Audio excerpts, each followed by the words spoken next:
back to The Zak and Buzz Review. So we're back to do another Blade Runner review. Blade Runner. So this one, we actually tracked this down. This is a limited edition ultimate version of Blade Runner. Box set. DVD box set, which contains 5 cuts of the film on. We are familiar with the director's cut and the final cut.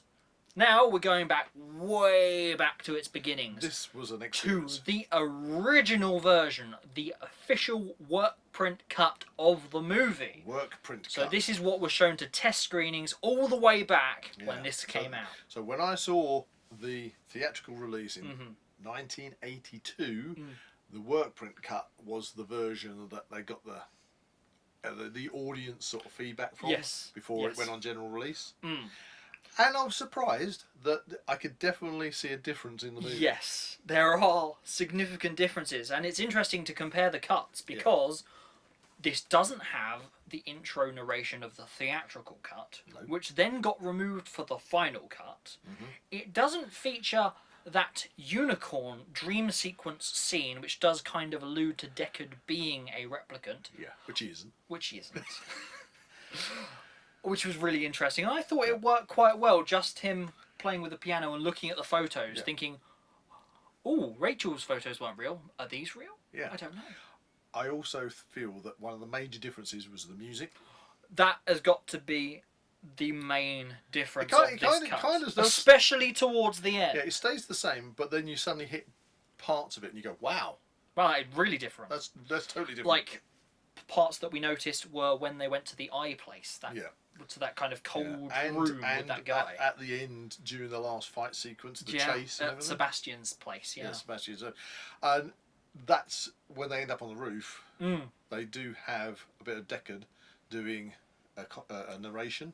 Yeah, like an kind of outro narration. That was like, I was unfamiliar with that. No, I certainly wasn't expecting that. Especially because obviously the intro narration was not there. Exactly. So basically, he's saying about how he'd stayed there all night on the roof with Roy Batty and slowly watched him battle against death until death finally took him. And it's like, gee, I've never seen that before. And then, of course, when he let the dove go, you see that shot looking up over what looks like some cargo containers, they look like an industrial estate. I think they might have filmed that out in the car park, to be honest. I do think. Oh, we need a dove shot. Just let the dove go. Go on. Crap! How do we get back for a take 2? Well, don't worry about it. The cargo containers. That's fine. They look futuristic enough, even though we're actually sitting on top of what is a building, a very kind of old ratty building. Yeah. Who cares? It's got cargo containers in it. And the film ending is with the lift. Yeah. Lift door closes and then it says the end. Wow, it was like totally abrupt. No driving off into the sunset. No, and no. Which I was expecting, especially from the earlier cuts. And no after credits or anything. No credits, just crawl or anything. The end. The end. Done. And there was a bit of a soundscape at the end, wasn't there? Yeah, it went on for a while. minute or two.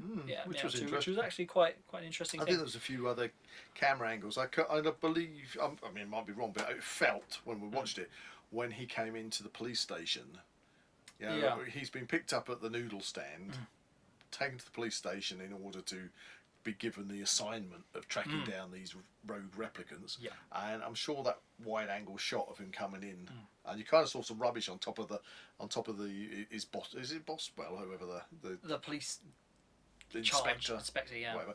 There was a load of rubbish on the top and everything. Kind of like, and I thought, I don't recognise that shot. It looks very kind of modern day. That kind of hall. Yeah, but it was different. I definitely think there are some different camera angles in it. Yeah. Disguised very well. Disguised very well. I really, really enjoyed it. Okay, considering it was a different cut, and we love the final cut so much, would you still rate it as highly? Or do you think it was improved subsequently? It's really difficult because there are so many cuts of this movie. Yeah. That 3 to go.